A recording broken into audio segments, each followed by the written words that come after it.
Mesdames, Messieurs, bonjour et soyez les bienvenus. Ça se discute au Burkina Faso de la pertinence d'une décision gouvernementale, celle de fermer le plus grand lycée du pays, le lycée Philippe Zenda Kaboré, pour cause de vandalisme entre autres. Une décision de l'autorité saluée par une certaine frange de la population, mais battue en brèche par d'autres Burkinabés qui estiment qu'il n'y a pas matière à fermer l'établissement scolaire et que la vraie raison est à rechercher ailleurs. On en parle ce matin avec Moussa Sankara, il fait partie du personnel du lycée Philippe Zenda Kaboré, et Karim Ouedraogo, notre consultant maison sur les sujets qui touchent à l'éducation nationale. Chers invités, bonjour et soyez les bienvenus. Alors, le dé est déjà lancé. Ça se discute aujourd'hui de la question de la fermeture du lycée Philippe Zenda Kaboré. Hier, les délégués du personnel ont tenu une conférence de presse pour fustiger cette fermeture-là. Monsieur Monsieur Sankara, voilà, vous êtes vous faites partie du personnel du lycée. Alors, au cours de votre conférence de presse, vous êtes beaucoup insurgé contre cette fermeture et vous avez laissé entendre qu'il y a agenda caché parce qu'il n'y a pas matière à fermer cet établissement. Vous faites allusion à quoi exactement? Merci.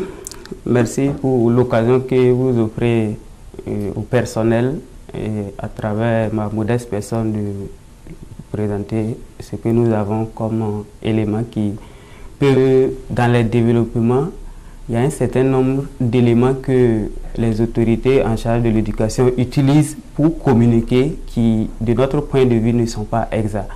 Alors, quand on est dans une situation de crise et que la communication, les éléments sur lesquels on table pour communiquer ne sont pas vrais, ça veut dire qu'il y a forcément un agenda caché.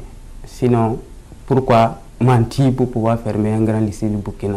Nous tous, on se pose la question. Mentir, c'est selon, on va voir avec M. Ouedraogo s'il partage le même avis que vous. Monsieur Ouedraogo, quel est le regard que vous portez sur cette décision de fermer le lycée Philippe Zenda Kaboré? Merci beaucoup.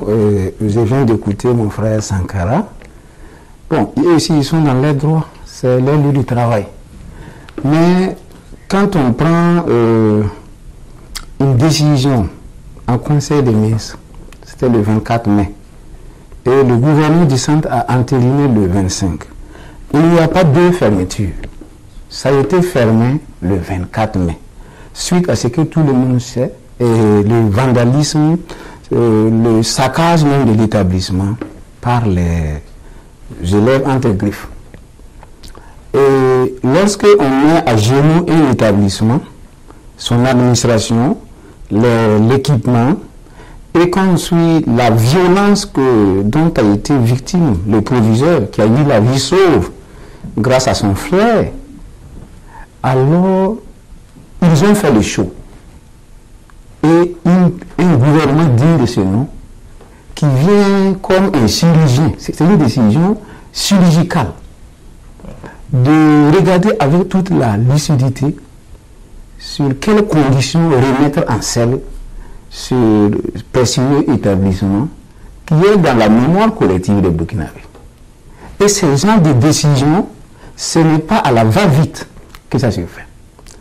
Ceux qui sont dans l'émotion sont dans leurs droits. Mais les autorités du MONAPLM font dans la science, dans les sciences exactes, dans la prévision, pour que ce qui est arrivé là ne se répète plus jamais. C'est pour ça qu'on se donne du temps pour relancer l'établissement. Pour relancer l'établissement, Monsieur Sankara, je reviens à vous. Au cours de la conférence de presse, vous avez lancé des mots assez forts. Vous dites que le ministre tient des propos mensongers. Le ministre, parlant des tables bancs, au niveau de la comptabilisation, vous dites que c'est suffisamment malhonnête de sa part. Alors, est-ce que, même si vous avez raison dans le fond, est-ce que ce n'est pas des propos de nature, en tout cas, à faire taire votre raison? Tout cas. Bon, peut-être si vous dites qu'on ne devrait pas choisir peut-être les expressions menties ou autres, alors que ce qui est dit n'est pas vrai, bon, c'est à vous de voir. Mais si vous regardez la communication qu'ils ont utilisée pour pouvoir fermer, le premier argument qui a été donné, c'était que les données ont disparu. Il n'y a plus de données au lycée Philippe Zenda Kaboré. Il n'y a plus de mémoire. Alors, s'il n'y a plus de mémoire, comment on va faire pour terminer l'année? Ça, c'était juste après les événements qui sont arrivés, la communication qu'ils ont développée. Le lycée n'a plus de mémoire. Le serveur a été emporté. Et le 27 juillet, on nous convoque pour un conseil de classe. Bon, quand on est arrivé, on était étonné de constater que l'administration disposait des données qu'ils avaient auparavant dit que les données ont disparu là, pour présenter, valider l'année sur la base des 2 trimestres, le premier trimestre et le deuxième trimestre. On a posé la question, mais d'où viennent ces données? Vous avez trouvé ces données où? Vous avez dit devant tout le peuple burkinabé qu'il n'y a plus de mémoire au lycée Philippe Zenda Kaboré. Que c'est d'ailleurs la raison pour laquelle on ne pourra pas poursuivre l'année là. Mais vous avez trouvé ces données là où? Donc ce n'est pas vrai, d'où l'utilisation du terme mensonge. Deuxième élément, à la question des tables bancs.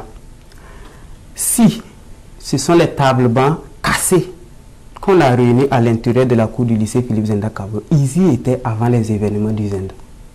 Puisque c'est des tables bancs qui sont cassés dans les différentes salles qu'on a collectionnées. L'administration a fait sortir les tables bancs défectueux pour pouvoir les faire remplacer. Et c'est ça qu'on comptabilise pour mettre sur le compte de comment on appelle ça, de saccage des élèves. Troisième élément, le ministre dit que la décision de fermer le lycée, contrairement à monsieur, rappelez-moi le nom, monsieur Drago, qui a dit que c'est pour donner une sorte de leçon et puis travailler à ce que ça ne reproduise. Le ministre n'a pas dit ça. Le ministre dit que c'est pour aider les élèves, que le lycée est très loin des quartiers périphériques, que 98% des élèves viennent des quartiers périphériques. Voilà pourquoi on ferme le Zenda pour les redistribuer, pour les réaffecter dans des écoles où ils seront plus proches de leur domicile. La question que je me pose, quand vous enlevez un élève du Zenda, vous l'amenez au Nelson, en termes de distance, il gagne quoi? Quand vous enlevez un élève du Zenda, vous l'envoyez à Paspanga, en termes de distance, il gagne quoi? Supposons même qu'on arrivait à vouloir même, les faire caser au niveau de leur quartier. Est-ce que s'il y avait la place dans leur quartier, là, ils allaient quitter là-bas pour venir au Zenda? Si un élève peut quitter Yarma, puis venir faire cours au Zenda, ça veut dire qu'à Yarma même, il n'y avait plus de place.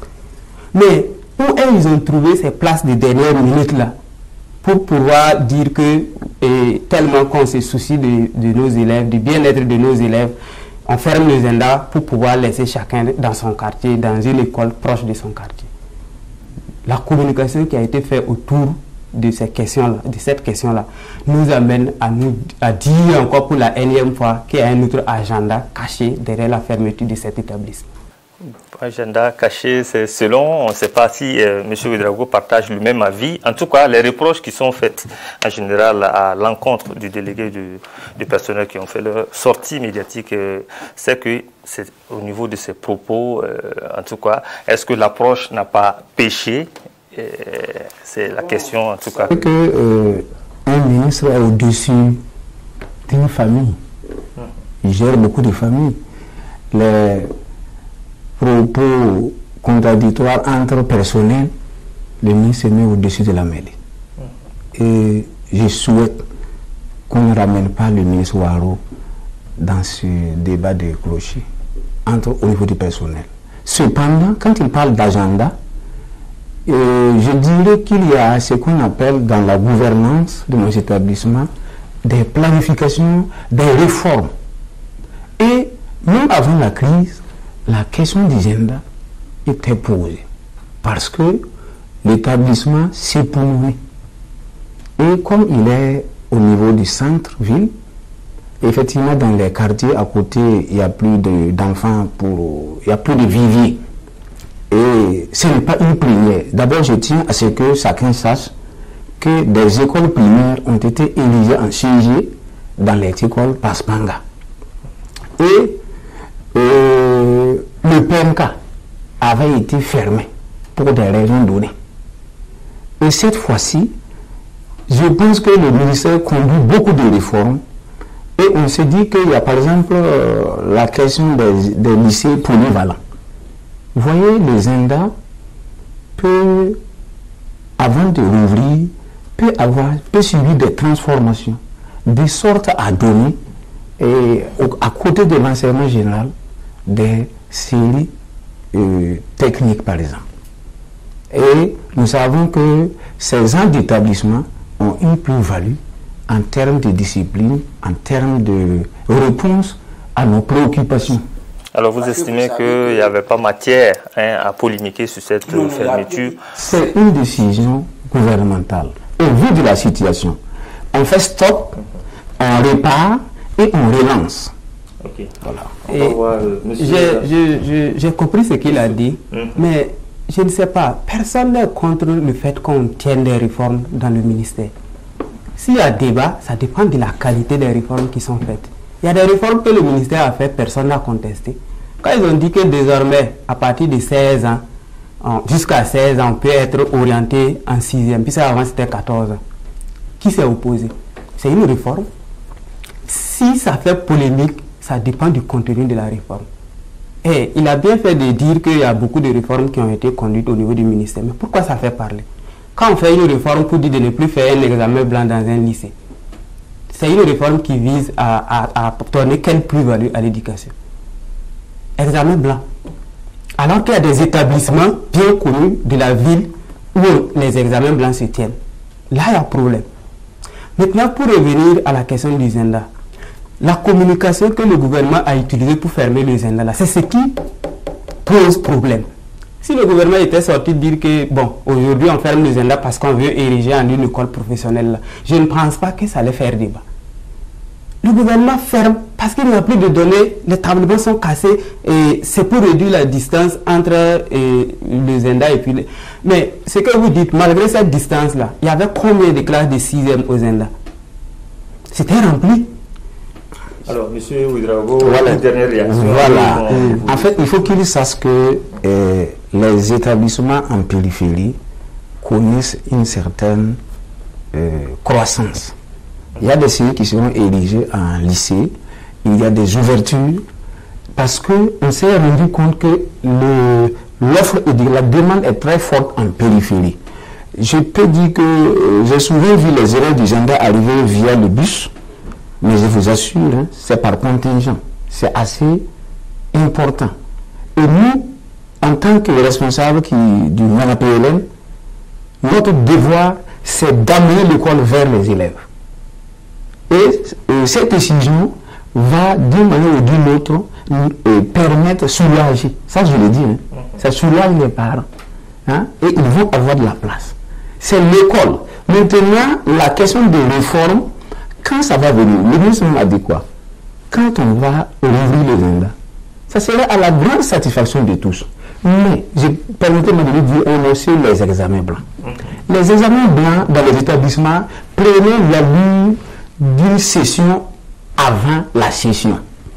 C'est-à-dire les prises en charge, les dépenses liées à la tenue et les revendications qui ne faisaient que flamber d'une région à l'autre, d'un établissement à l'autre. Et comme les ressources sont rares, alors il fallait donc légiférer. C'est pour ça qu'on a dit, écoutez, c'est du rôle de l'enseignant de préparer son élève à réussir. S'il ne peut pas le faire dans un cadre volontaire, dans un volontarisme, alors utiliser le mot examen blanc pour revendiquer beaucoup de choses autour, le ministère ne se reconnaît pas. Alors, très rapidement, on va évoluer sur un dernier point avant de clôturer. Quand vous prenez l'éducation, il y a plusieurs formes d'évaluation dans l'éducation. Donc si les examens blancs sont là, ils ont la raison d'être. Donc à travers ce qu'il vient de dire, je comprends que la décision de les supprimer là, ce n'est pas parce que ce n'est pas bon, c'est pour des raisons économiques. Et voici le problème du système éducatif du Burkina. Toutes les réformes qui sont entreprises ont des visées économiques. On ne peut pas être dans un pays en voie de développement, penser qu'on peut se développer en refusant d'investir dans l'éducation. Il dit qu'on est en train de travailler à envoyer les élèves et l'éducation vers les élèves. Mais quand on a décidé de redéployer les élèves du Zenda, les sites d'accueil, ce sont les anciens établissements. Est-ce que c'est dans les nouveaux établissements qu'ils partent? D'accord, très bien. On vous a très bien compris. Le temps qui nous est imparti est presque à terme. Si on fait le débat aujourd'hui, il y a des conséquences. Je ne sais pas si je peux aller. Il y a des conséquences. Première conséquence, pour les élèves d'abord. Si vous faites le tour, quand ça sera acté et que les cours vont commencer, faites le tour des différents établissements et puis voyez dans chaque classe là, les effectifs qu'on aura dans les différentes classes ou qui vont abriter le Zenda. Maintenant, si on quitte de là-bas, il y aura le manque de place. Puisque autant on est en train de caser les élèves du Zenda dans d'autres places, mais c'est des places, c'est des potentielles places pour d'autres élèves que les élèves du Zenda sont en train d'occuper dans ces établissements. Ils ont bien fait de supprimer, de suspendre le recrutement en complément d'effectifs, puisque c'est ce recrutement qui permettait aux parents d'élèves, dont les élèves n'ont pas eu l'entrée en 6e et en seconde, de faire un dossier et puis de déposer dans ces établissements publics-là pour pouvoir avoir de la place.